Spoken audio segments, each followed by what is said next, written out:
Reverb is one of the most powerful tools for mixing music, but there's a common mistake most beginners make when setting up Reverb, and there are a few important controls that often go overlooked. So let's make sure you're using Reverb correctly in your mixes. First, let's talk about the basic signal flow. Most beginners get this wrong, so pay close attention here. Let's say you want to add some reverb to the snare drum. You may be tempted to add the reverb plugin to the snare drum track directly, and while this could work, there's a much better way to do it. The problem with this method is that you may want to add reverb to the vocal as well, maybe some reverb on the guitar or the toms. But each time you add an instance of the reverb plugin, it takes more processing power from your computer.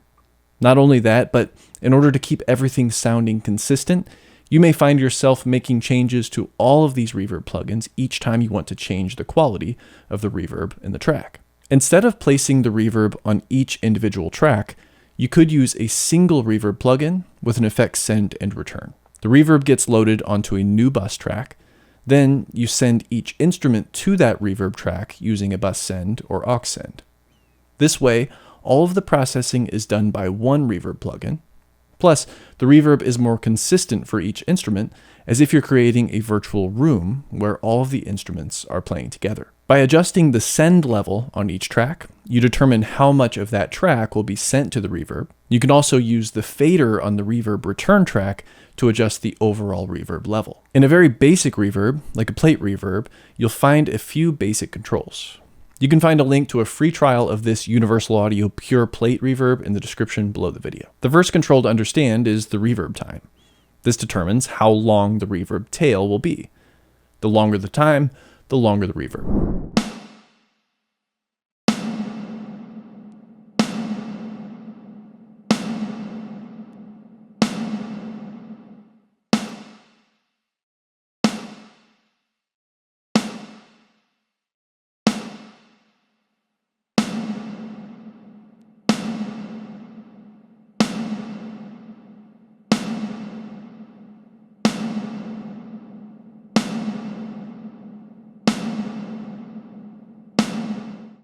This is sometimes referred to as the RT60, or the time it takes for the reverberant sound level to reduce by 60 decibels. But this isn't always the case.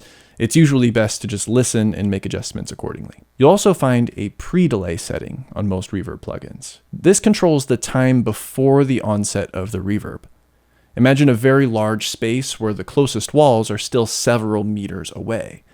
The first reflections, or the first part of the reverb, won't begin until the sound has had time to travel from the source to those walls and reflect back to the listener. So, a longer pre-delay tends to make a room sound larger and sometimes allows for more clarity because the reverb begins after the initial transient of the signal.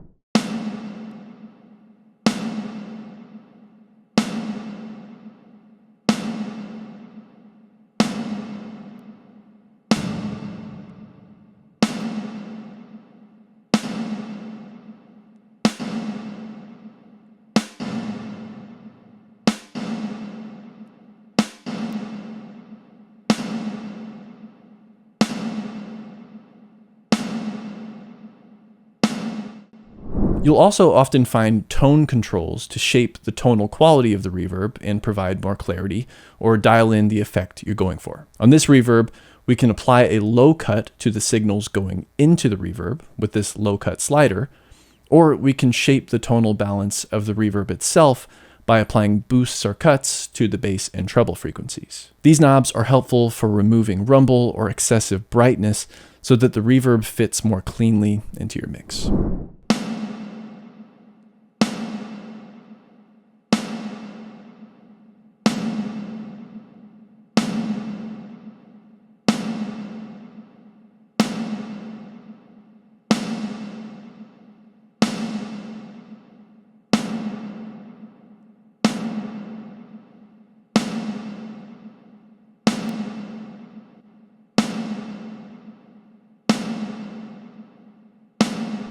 It's also common to use an EQ plugin before or after the reverb plugin to achieve a similar effect.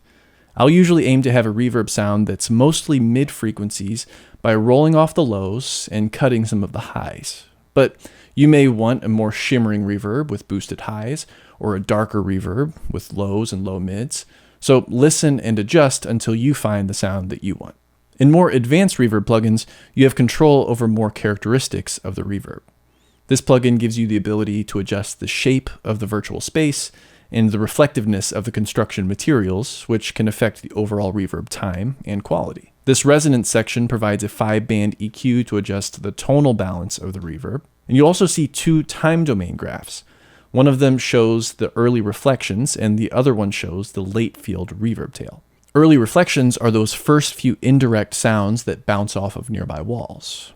Each of these yellow vertical lines represents one of those reflections arriving at a different time along the x-axis. So the position of the first reflection on the left determines the pre-delay of the reverb. The late field reverb tail represents all the smaller reflections that occur after the early reflections. You can see that this decay time determines the overall reverb time, similar to the reverb time adjustment in the simpler plate reverb plugin. The diffusion adjustment affects how quickly the late field reverberations become more dense. The higher the diffusion value, the more rapidly a dense reverb tail will evolve. You can also fine-tune the positioning settings in order to balance the various elements of the sound between the left speaker and right speaker, making for a more immersive experience for your listener. As you can see, there's much more flexibility with an advanced reverb, but sometimes it's a bit overwhelming. That's one reason I'll usually go with a simpler plate reverb, or use presets within a digital reverb and make small adjustments from there. Each type of reverb has its strengths and weaknesses though, so watch the video that's on your screen now to learn the differences between each type. I'll see you over there.